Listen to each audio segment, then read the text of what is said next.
Cablevision's TV3, we're channeling our energy to bring you the best in local programming.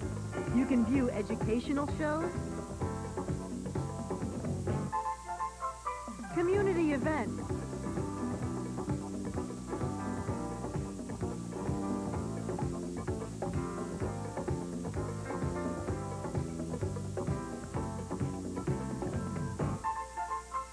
local entertainment,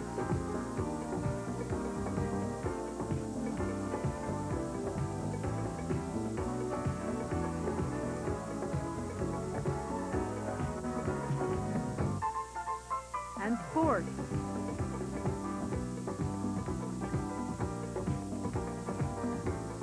All courtesy of TV3. We're the channel you've been flipping for.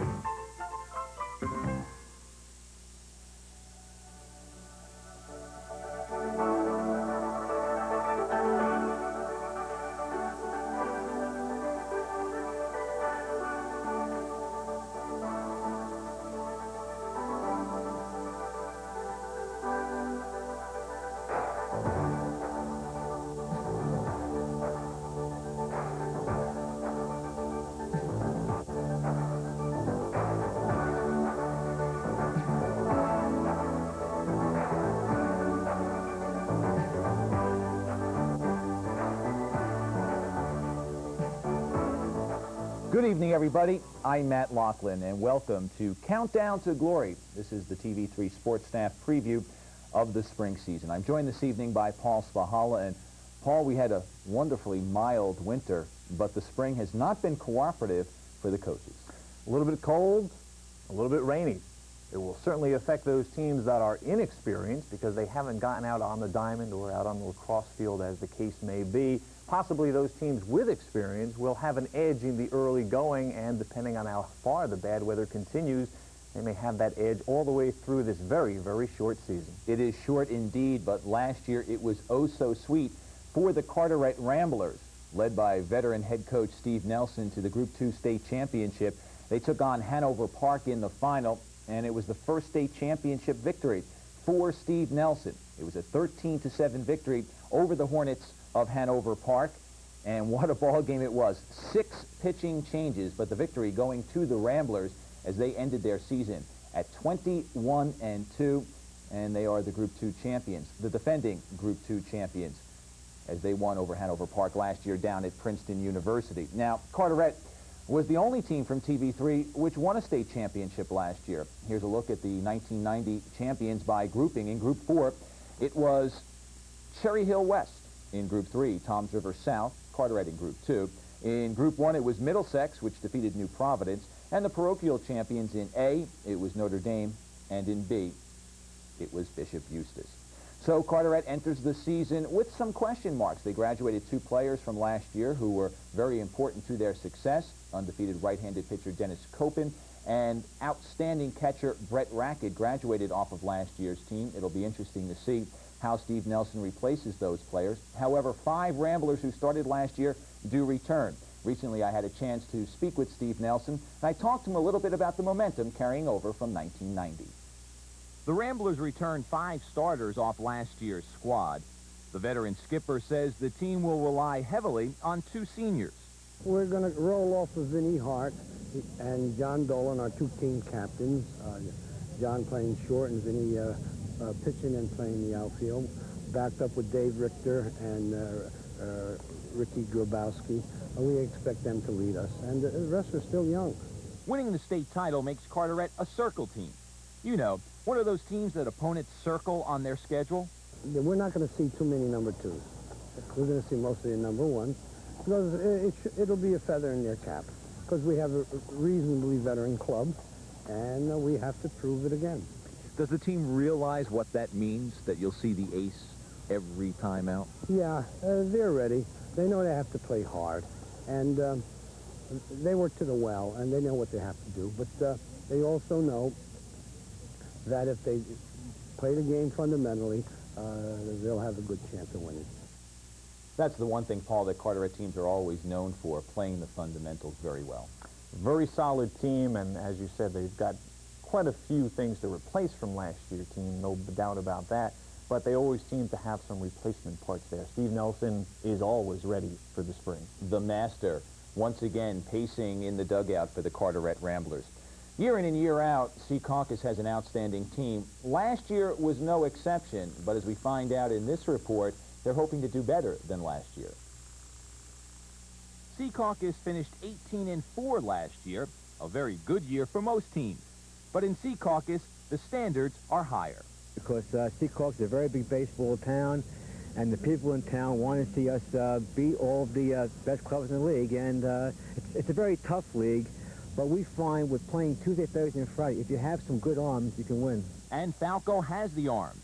The three pitchers who recorded all decisions last year are back for another season. The ace is lefty Mark Lukashevitz, who's coming off, for him, a subpar 8-3 record with a 1.46 ERA.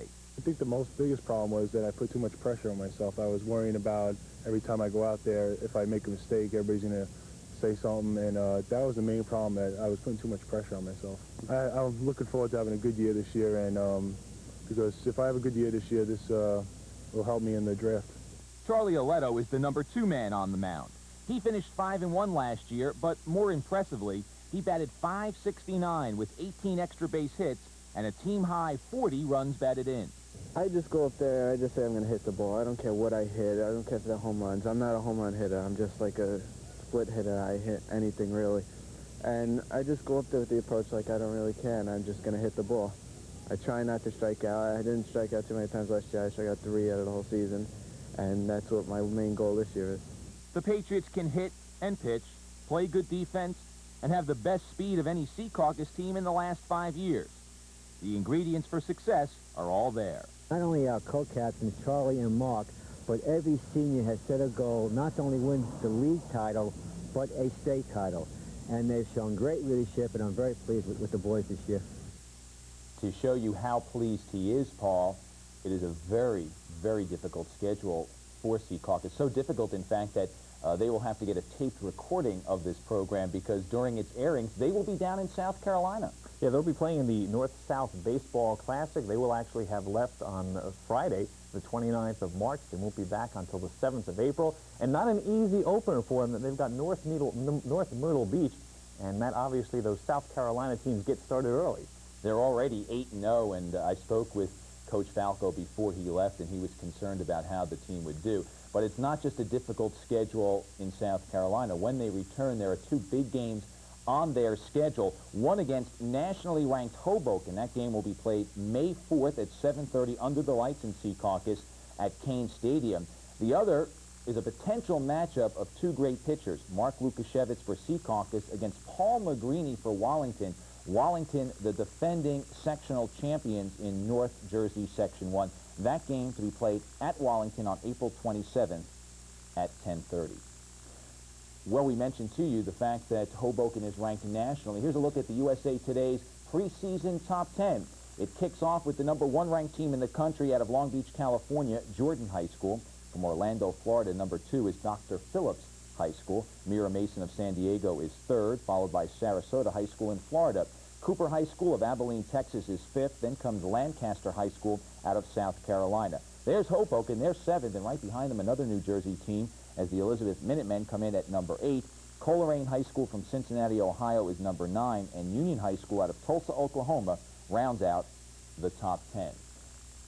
Paul, each year TV3 has the privilege of covering the Greater Newark Tournament Championship. Now it's basically the Essex County Championship, and it's got a great history. Last year, we were lucky enough to follow Columbia's Cinderella ride into the championship game. The Cougars, a team that was barely over 500 throughout the length of the tournament, but as we've known for many years, if you have at least 1 solid pitcher to go every Saturday, as Columbia did in Mike Chimey, you can get as far as that pitcher can bring you, and Columbia went all the way to the final. Went all the way to the championship, came up against Seton Hall Prep, which was having a wonderful season. They lost in the final. Recently, I had a chance to speak with head coach Larry Cohen of the Columbia Cougars. I also spoke with a couple of his players about what reaching the GNT final meant last year and how that will affect them this year. The guys who were largely responsible for getting us there, Michael Chimey, who pitched us there, is gone. Kevin Bradley, who's our best infielder in terms of fielding percentage and had the highest on-base percentage on the team, is gone. Dan Eatman, who was our best power hitter last year and probably our best hitter in the tournament, is gone. So while people talk about the potential and talent we have this year, I think it's largely unproven at this point. I think the guys have to show themselves and everybody else something. Peter Friedland will pitch and play shortstop. Last year, he led the team in hits and batted .329. Friedland says the team was not satisfied with its season, despite reaching the GNT final. Well, you know, we were 13 and 15 last year, and that's really not so great. Our best showing was in the county, but if you look at our record aside from that, we really have a lot to prove. Once again this year, the Cougar table setter will be Drew Curtis, who will play center field and pitch. Last year, he led the club in stolen bases. Because you set the table and set the tone for the team, it takes a certain mental approach to be a leadoff hitter. How do you approach your role? Well, you know, I just got up there, and I just try to pick, select a pitch I can drive. You know, if I see a fastball, I'm going to hop right on it, you know, drive it, and hopefully I'll be able to keep on the ground, use my wheels to run it out. Columbia is looking for improvement over last year's record, but playing in the rugged Iron Hills Conference is no easy task. You think about the teams at the top. Roxbury beat us twice last year. Seton Hall beat us twice last year. Morristown beat us twice last year. Morris Knowles beat us 3 times last year. They beat us in the States also. I think those teams have to be considered the upper echelon. And I think we were in the middle last year. And our goal is to move up into the class with them, to have people start considering us with them. And to do that, we have to start beating them. Paul, in speaking with Larry and a couple of his players, they kept going back to that sub-500 record. We were only 13 and 15 last year. We were only 13 and 15. They almost wanted to discount that late run into the GNT final. I think they feel they have to light a fire under themselves that because they were below 500 last year, they can't just look at that GNT run and say, we should be very good this year. They feel that there's a lot of work that still has to be done. I think one thing they can look forward to, which may give them a little bit of confidence going into this high school season, is that the Maplewood American Legion team, which is most of the players from Columbia High, was one of the best teams in the Essex County American Legion. So they played together for a summer. They experienced a very good summer winning-wise, and now I think they can count on that for a confidence builder heading into the high school campaign. But even as Larry Cohen said, there's a couple of teams, and he mentioned them, Roxbury, Morris Knowles, so on and so forth, teams that they lost to multiple times last year that they feel they have to beat to get over the hump and improve on that below 500 record. We're coming off a basketball season, which was a great one for Essex County. In baseball, there are a lot of question marks. It's almost the exact opposite. No clear-cut favorites, a lot of teams battling for supremacy, needing 1 or 2 spots to be solidified, some questions to be answered. It seems, in the early going, as if there's no way to predict who will be in the GNT final. It's very much a wide-open affair. And also an interesting factor in that there are a lot of new faces in Essex County. And we're not just talking about the players on the field who have replaced graduated players. There are 6 new head coaches in Essex County, and that will certainly give a new look to the area. Is this team that generally was looking for that home run or that extra base hit, maybe now with the new coach they're a speed-oriented team, or vice versa? Should be a very interesting look in Essex County with the new coaches and, of course, new players as to where the power will lie as the season goes on. I think, at least in this early stage, the GNT is pretty much a wide-open affair. No guaranteed team as there had been for the past several seasons. Yeah, no guaranteed team, as you said, which makes it exciting. And once again, the GNT semifinals and championship will be part of the TV3 sports schedule. A little later on in this segment, we'll let you know about all the games that we will be televising on the baseball diamond. Well, New Jersey, year in and year out, in all sports, produces some of the top players in the country. Here's a look at Major League Baseball's Scouting Bureau must-sees. These are the players that the scouts from the Major League have to see, have to make an evaluation on before the year's over.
best high school player in New Jersey, according to some of the people I've spoken to, Paul, is not on that list because those are senior players. Of course, the scouts aren't going to really look at really hard at juniors yet because they're more interested in who they might draft at the end of this year. But the best player in New Jersey, I'm told, has a very familiar name. Ryan Luzinski, the son of Greg Luzinski, a catcher for Holy Cross High School, I'm told is head and shoulders the best player in New Jersey. And on that list that we just showed you, there are two players who we've seen on TV3 not playing baseball, but yet excelling in other sports. Carlo Walton, the catcher who was listed from Eastside, and from Mount Olive, we saw this player play in a football game during the fall, Paul Ottavinia, who is listed as an outfielder, is a very good pitcher, and already has committed early to Seton Hall University. So multiple sport athletes, and we have seen several of them already on TV3. So that's a look at some of the players that maybe you want to get out and see during the spring, during the course of the spring season, some of the top players in the state of New Jersey. Well, without much further ado, why don't we get to our top 10, our preseason look at the top 10 teams in the TV3 area, and we'll begin at number 1, where we've got Secaucus as our top team. They've got all 3 starters back from last year's 18-14. They seem to have some determination on their side to not only win the conference, but also to win the state championship. So Secaucus starts off as the number 1 team. Scotch Plains, with players like Michelson and Hamilton and Fisher back, are number 2, followed by Union, which did graduate some key performers, but returns an awful lot, including sophomore Brian Sheridan and an awful lot of arms for the Union Farmers. Seton Hall Prep, they have 4 starters back, including Brian Bonus and Mark Hopkins. They do have some holes to fill. Caney is gone, Siegler is gone, but the Pony Pirates should be pretty good at the 4th spot. Carteret comes in at number 5. They've got 5 starters back, including Vinnie Hart. Columbia comes in at number 6. We think that maybe they're poor-mouthing their talents just a little bit. 6 starters back. They are 6th in our poll. Governor Livingston, led by juniors Chris Roof, Pete Gorski, Mike Regney, comes in at number 7. Rahway is number 8. Glen Ridge comes in at number 9. 5 starters back. They do need some pitching, but as Paul, you mentioned, new coach Tim Byron. If anybody can find some pitching, he will be able to do it for the Ridgers. And we have New Providence coming in at number 10. The Pioneers, reaching the Group 1 final last year and having that strange circumstance. Their pitcher, Ernie Schmidt, throws a no-hitter, but they lose. And again, that's sometimes the way it goes in baseball. A tough way to lose for New Providence. A great game that was played as we were down at Princeton getting ready to televise the Carteret game.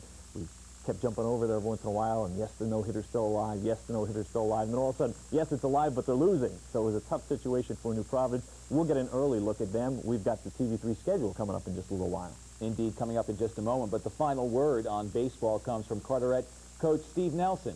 I asked Steve what the sport means to him. It's my joy. I love it. There's no grander game. There's so many complexities people don't realize. Since it's the grand American game, everyone knows it so well, but they don't really. It's wonderful. You think you know it all, and I'll go out in the first game and I'll learn 2 more things. There aren't many things that Steve Nelson can learn about the sport of baseball. He's been around it so long, but baseball is that kind of sport. You can always learn a couple of things. It always fools you. All right, that'll wrap up our segment on baseball. We're going to take a short break here. We're going to come back and take a look at softball. We still have lacrosse and tennis to look forward to. As we go out to a break, here's a look at all the games we'll be televising this spring over TV3.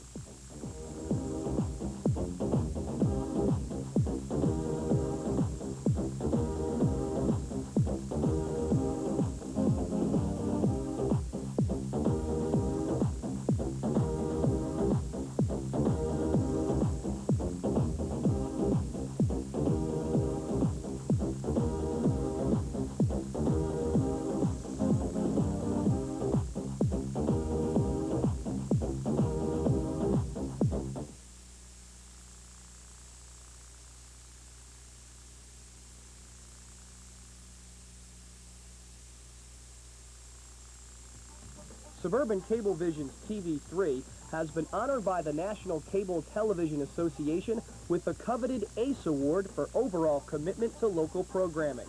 We at TV3 will continue to bring you local programming at its finest.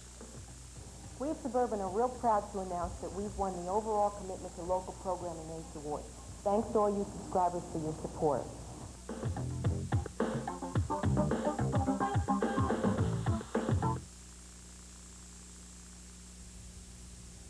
Welcome back to Countdown to Glory, everyone. I'm Paul Spahala with Matt Lachlan. We now begin a look at softball for the spring of 1991, and what better place to pick up than where the season ended. Late game played in the Greater Middlesex County Tournament.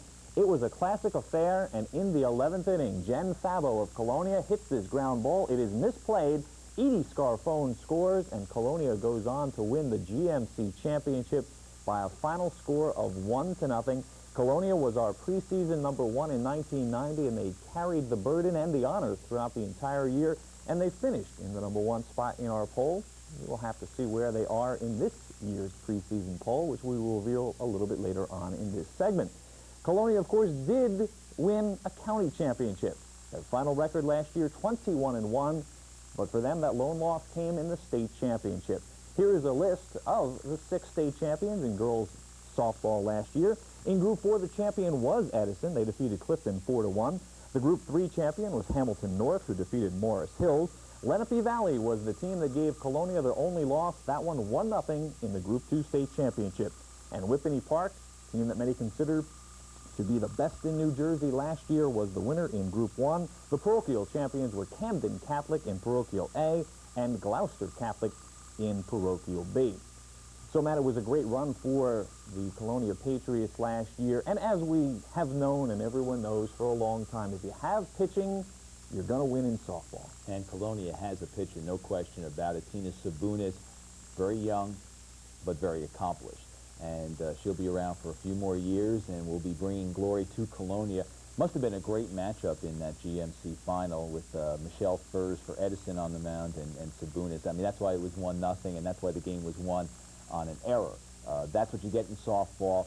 The tension, I think, is there a little bit more in softball than it is in baseball, because with 2 good pitchers on the mound, you don't get a blowout, and the pressure then in the late innings is always on. You can't make a miscue, because it'll come back to haunt you. Interestingly enough, for the Colonia Patriots, because of the way the GMC tournament is set up, their final is played after the state championship, so Colonia actually finished the year on a winning note, even though losing in the Group 2 championship.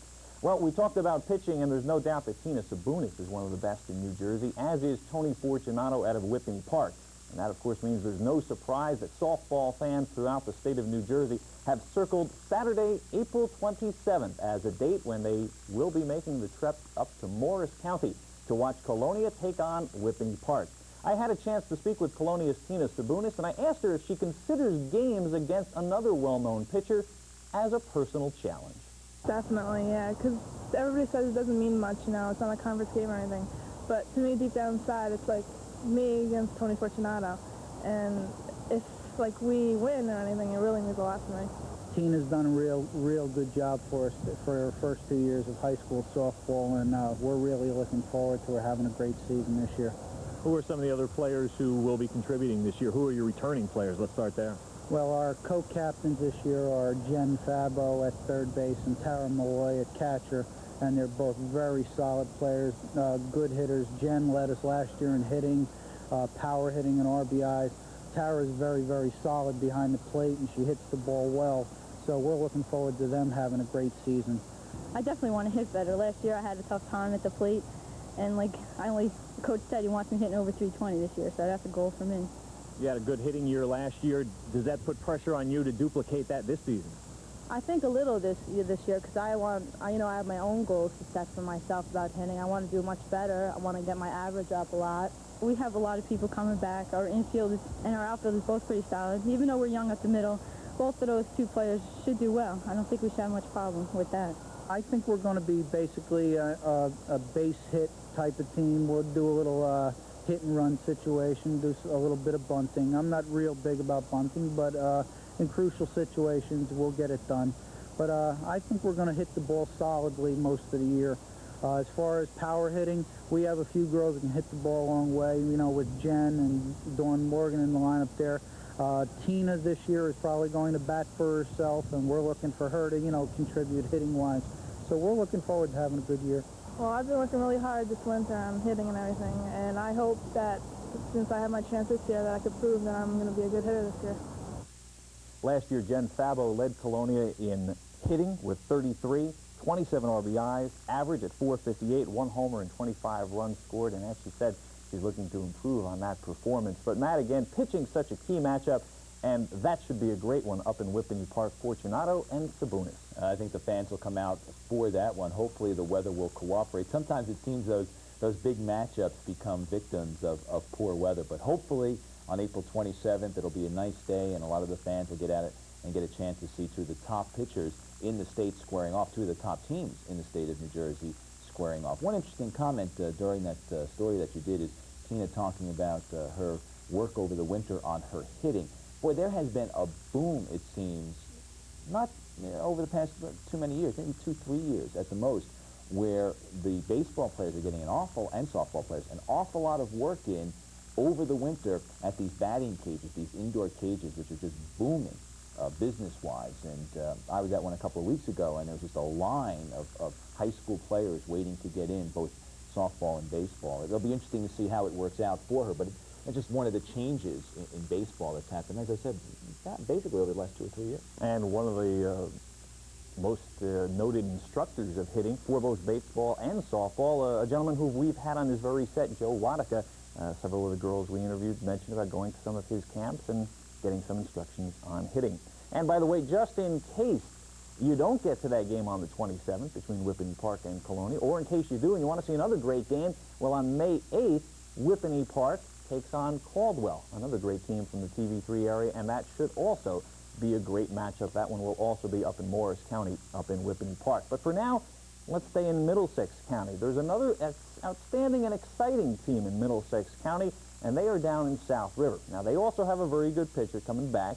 We'll tell you about her in just a few moments. But one of the things that Ed Chicky and the Rams have had for many years, and they expect to have again, is outstanding hitting. I had a chance to speak with Coach Chicky, and I asked him for an outlook for the 1991 Rams.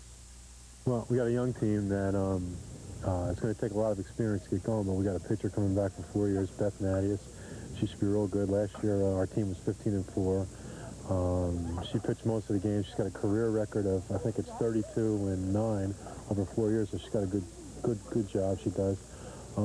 We can hit the ball real well, so if we do both of those things, we should be fine. What did you work on this winter to improve your pitching? My technique in the way my feet go. I was having a problem because I was stepping to the side a lot, and now I got a really nice line, and my arm is just extending really good. I came up here 7th grade, 8th grade, and I was working with Beth for like a year and a half now, so I'm getting used to it, and I hope she's going to do really well. Mr. Kajadik really works us hard to not make any mistakes, and we spent a lot of time more so on our defensive end than offense. And our infield's looking pretty strong. We're still a little worried about a couple spots, but we have a lot of returning players and returning starters. So overall, with a couple more weeks, we should be looking real good. Why do you feel so confident about the offense? Well, over the last 4 years, that's the one thing we've really been good at. We've really hit the ball well. Most of my hitters were over 300 last year. A couple of them hit over 500. Kelly Smith, we're going to talk to later, hit over 500. She's a great power hitter. Marlena Nyrod hit over 400. Beth hit over 500. So we've got some good hitters. I think we're going to do real well this year. Concentrate on our hitting, keep our head in there. We should do real well. We got both singles hitters, power, and a lot of speed on the team, too, real speed. Beth Mattias, each of the last 2 seasons, has recorded over 100 strikeouts for the South River Rams. And the coach Kajadik that Kelly Smith mentioned is former head coach Walt Kajadik, who's now an assistant coach with the Rams at South River. But Matt, the young lady we saw in that tape piece, the catcher for the Rams, could be the best freshman in the state. Ed Chicky says a lot of good things about Nicole Kutkowski. Well, he has said that if she could have played last year on the varsity as an 8th grader, she would have, that she's got that kind of an ability. An awful lot of pressure to put on such a young player.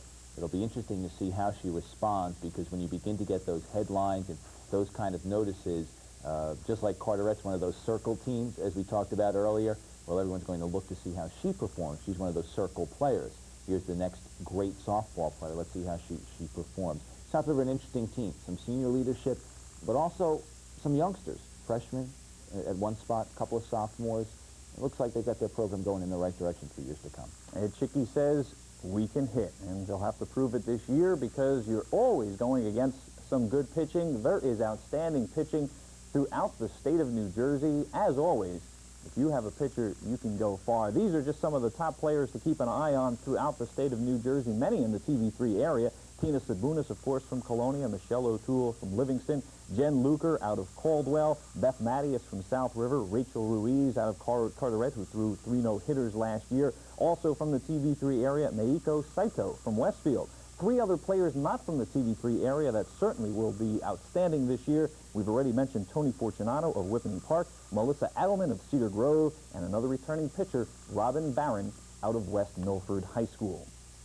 Well, we did mention that Michelle O'Toole is one of the outstanding pitchers to watch this year. She plays for the Livingston Lancers. Livingston, a very interesting team. They have quite a number of returning players, but it is very possible that head coach Linda Pertell will start 2 freshmen this year.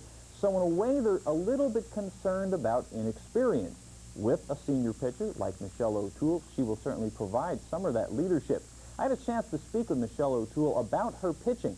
She's not a very tall girl as compared to, let's say, a Tina Sabunis. So I had to ask Michelle, how does she compensate for the lack of size? I use my legs a lot more. It forces me to use my legs, and a lot of my arm wrist comes into it. I can't use my whole body as much because there's not much of it, but it's mostly my wrist. Michelle works all year long, and she's a strong kid and a great team leader, and her dedication is unbelievable. And it's definitely been helping us out a great deal. And I think it's going to help us out in the beginning of the season because of the inexperience that we have with some of the younger kids that we're thinking are going to take over and come in and play. So we need someone like Michelle in the infield and someone like a Diane Slavinsky at shortstop to be able to help us out and help those younger kids. This is my 3rd year on varsity, so I know a lot of the hitters who've been there before. So I kind of have a feel for where they hit, and I know how to play them. Based on having a good pitcher back, the thought obviously has to be that, hey, we're not going to give up very many runs. On the other side, though, how's the offense going to be for Livingston? Are you going to score enough runs to win games? Well, we certainly hope so. We've been working extremely hard in the amount of time that we've had since we started practices and tryouts. We've been working hard with a lot of, a variety of bunts, and we're working a great deal on that. And because we did lose some of our power last year with losing a Debbie Goldklang and a Joanne Sanders. So, but, not to put the girls that we do have down, because Michelle, too, is quite capable of putting the ball out there. She can hit very well. And Diane Slavinsky hit real well for us last year. So we're going to have a variety of different tools this year, hopefully. I also think that we have a lot of speed on our team, and that's how we're going to gain some of our points this year. It's definitely going to be a singles kind of team because we don't have the power that we did last year and the year before, but we have speed, so we're going to try to, bunt a lot and get on and steal a lot of bases. And there's no doubt that the Livingston Lancers would love to get back to the Essex County Championship. They were defeated last year by Caldwell, of course. Mike Tishkoyan and the Caldwell Chiefs, another strong team. We talked about their pitcher, Jen Luker. They certainly are one of the favorites in Essex County, but last year Livingston made it to the Essex County final, and they'd love to get back there again.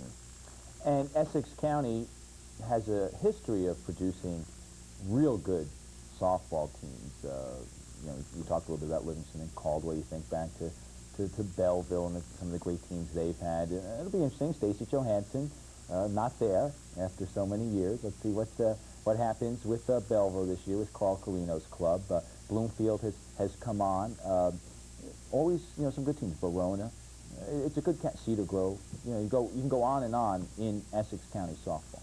So we've already told you about the Middlesex County champions from Colonia, the Essex County champions from Caldwell. Let's move down to Union County, where the defending champions are the Westfield Blue Devils. Last year in the Union County Championship, they defeated their arch rivals from Union, and they captured the crown. Of course, as we mentioned a little bit earlier, Westfield has one of the best pitchers in the state in Meiko Saito. However, for head coach Maggie McFadden, the question mark, similar to what we talked about in the beginning of the show, won't be so much holding the other team to a low number of runs, but rather what her offense will be able to accomplish this year. I hope that we can score more runs than we did last year, and I think that's what's going to win the ball games down at the end of the year. But at the beginning of the year, your guess is as good as mine right now. I'm looking forward to seeing what this team can do, but I don't want to make too many predictions. I think that we're going to do very well, but there's a lot of intangibles here, and I'm not really sure how it's all going to come together. Since we're very young this year, it's going to be a big weakness for us. But in the batting cage, we look pretty good. but we haven't really had the opportunity to hit live hitters yet, so we can't really say how we're going to be with batting. Yeah, well, we have a new team with a lot of talent, and there are a lot of good hitters, so we hope that we can score more runs and start off the season with good hopes. Talk a little bit about Meiko and what are her strengths. What did she work on this winter that could make her a better pitcher this spring? Well, she developed, actually, she changed her pitching style a little bit, and she's using her legs a little bit more than she was last year. You know, it kind of surprised me, but she hurt her arm a little bit at the end of last year, and she wanted to take some stress off her arm, so she started going to a different pitching coach, and he taught her to use her legs more, and she's looking good. She's looking a lot better now at this point of the year than she did last year. She has a lot more control than she did coming back, and she's working on a drop, so hopefully, you know, that'll pull some of the batters. So I'm hopefully with a combination of the drop, the rise, and the fastball, the changeup, and her curveball, that, you know, she's going to be really tough to beat. Are there any particular teams that you're looking forward to playing this year? Union. Every year we always look forward to playing against Union. They always give us the best game. And they did last year in the Union County Tournament Championship, but again, it was Westfield that came away with the victory. Well, it's time to reveal our first preseason softball top 10. They were #1 in the preseason last year. They were #1 at the end of the year, and they start out 91 as #1. The Colonia Patriots, the top team in the TV3 poll in the preseason. #2, the Caldwell Chiefs. #3, the team we just spoke with, the Westfield Blue Devils. Livingston comes in at #4 in our top 10. Belleville, trying to replace Stacy Johansson, but always a great program run by Carl Carino, is #5. The South River Rams come in at #6, followed by Union at #7, the Carteret Ramblers #8, Verona #9, and the Mustangs of Kennedy High School are #10 preseason team. We will see quite a few of those top teams and those best pitchers when TV3 televises softball this spring. Here's a look at the games we will have on air.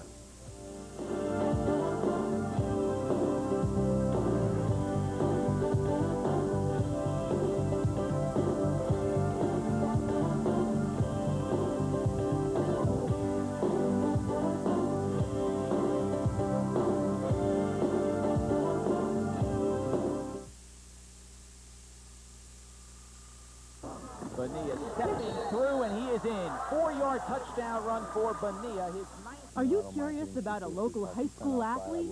Do you need to know his score? Are you wondering if your team made the playoffs? If so, then catch the Suburban High School Sports Report with Rob Matola, Thursdays at 7 and Fridays at 8, only on TV3.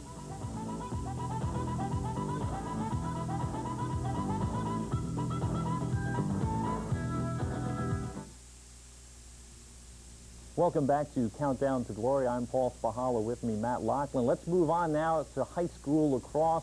And the place to start is where it all ended last year, with the state championship game played up in Madison. And the team that was expected to come away as the champions did so, the Maroons of Ridgewood. Last year they defeated Johnson by a final score of 7-4.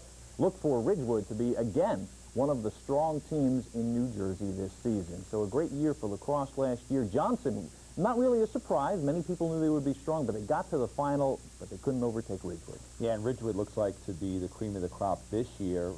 It seems that in this sport, Paul, you have teams that are always good. A Montclair, for instance. Then you have teams that, for whatever reason, whether it's a youth program just takes off or coach puts in some extra time, what have you, that there's a program that all of a sudden they're good for 4, 5, 6 years.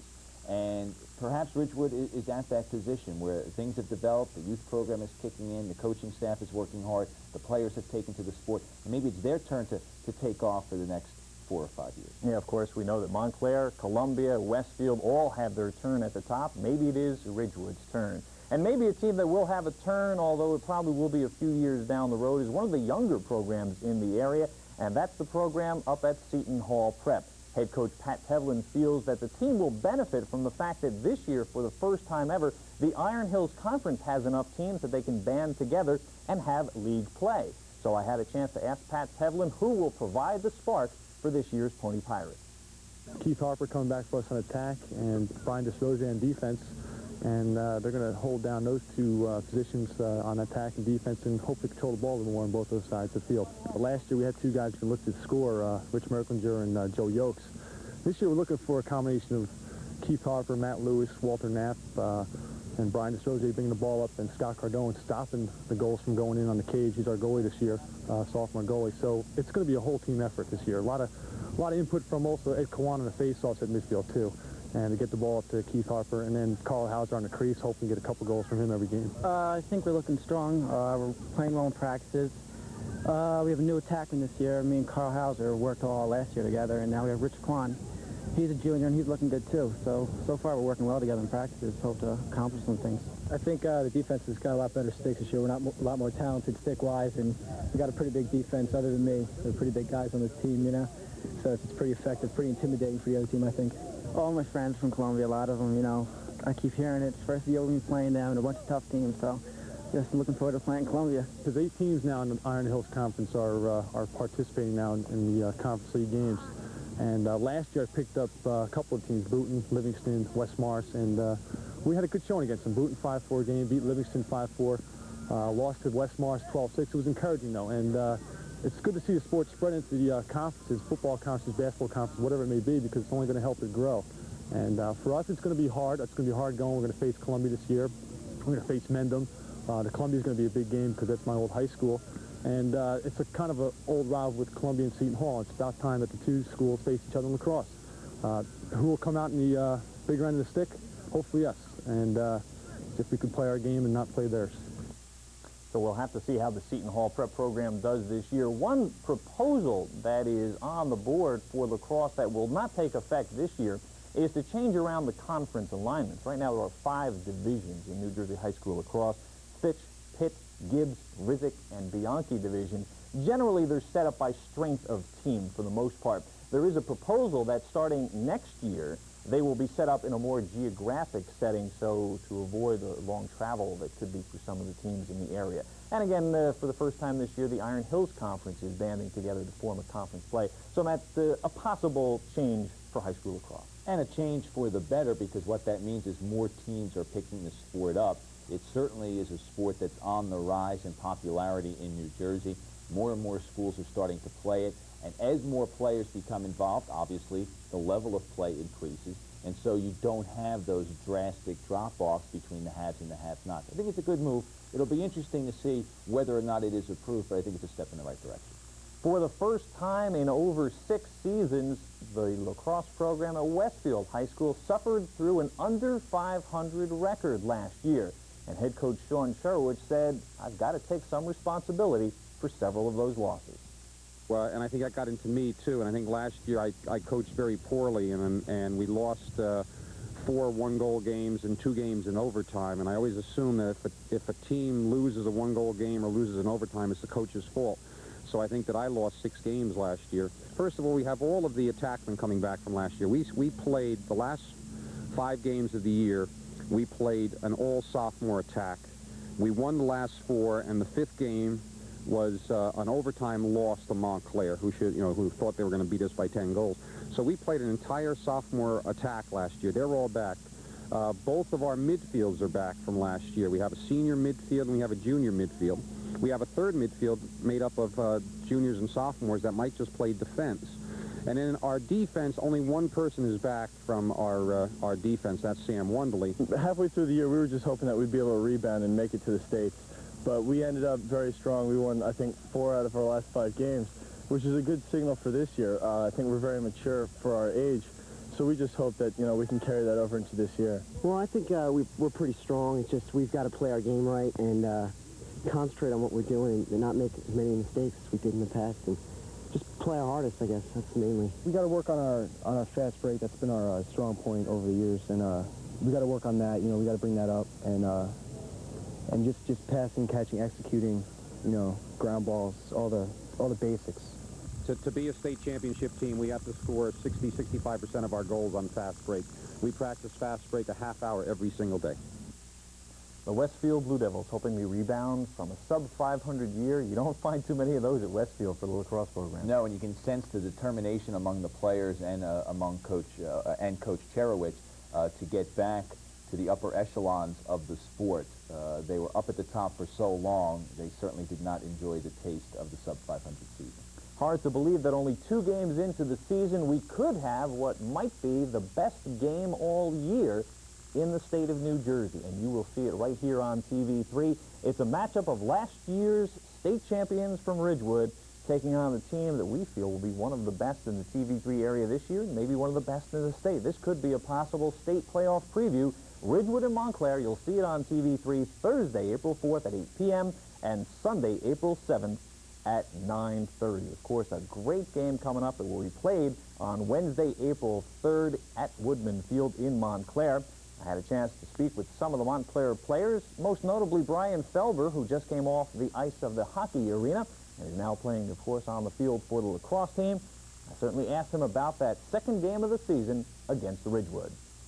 Ridgewood, you know, state champions last year, and over the summer we got a chance to play in the Garden State games with a bunch of Ridgewood people, and you know, it gave us a better taste of what they're all about, and hopefully they got a better taste of what we're all about. For the whole season ahead, it's going to help us that we're playing with a group that did win the state championship last year, so we see what some of the things they did that we have to improve on, some of the things that we did not do last year.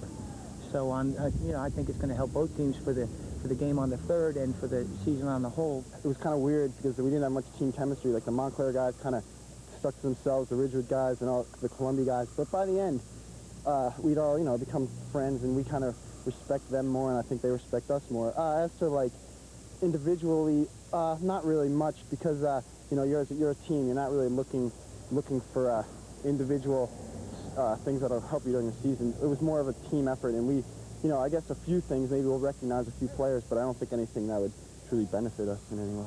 Well, I think we'll be stronger defensively than we were last year on a close defense. We have, I think, some quicker athletes. Offensively, we have a lot of our players back, so we're returning 4 of our top 5 attackmen, so we should be stronger at attack. And some of our younger midfielders last year who were learning as they went are, I think, ready to play this year. So I think offensively we'll be improved, and defensively we should be a little improved because I think we're better athletically.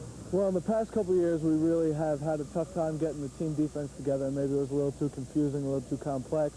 But I heard Brian say that we had 2 wonderful additions to the coaching staff this year, and Coach Riley and Coach Adam Rodell, and they're really just teaching the concept of team defense and footwork and position, and that's like the key, not going for the home run check, just stay in good position and play patient defense. We're very proud of the tradition that's been set before us, and all the young men, they know what it's about and the people who started it, and I think they feel that pride once they get one of the blue hats.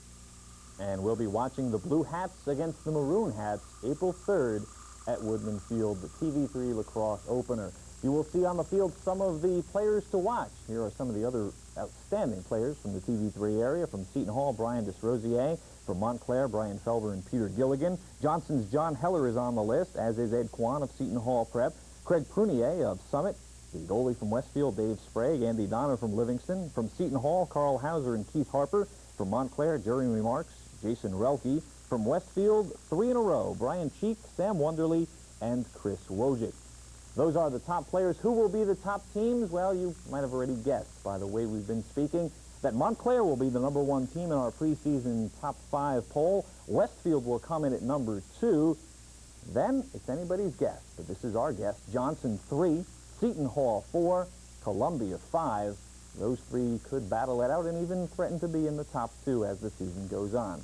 We've only got 2 games on the TV3 schedule for lacrosse, but they are good ones, and here they are.